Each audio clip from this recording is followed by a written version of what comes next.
STEAM education isn't just a buzzword, it's a catalyst for future innovators. Hello friends, in this video we are going to talk about STEAM education. It's a practical teaching approach.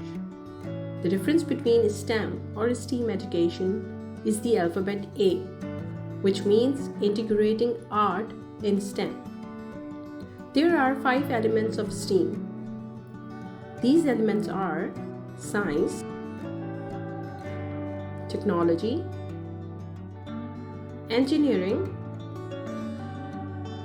art, and maths.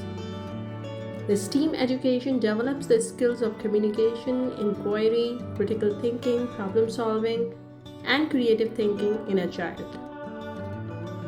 In STEAM education, we forget about textbooks and learn by doing hands-on projects. The STEAM education prepares your child for a bright future. I hope you like this video. Happy learning. Bye bye.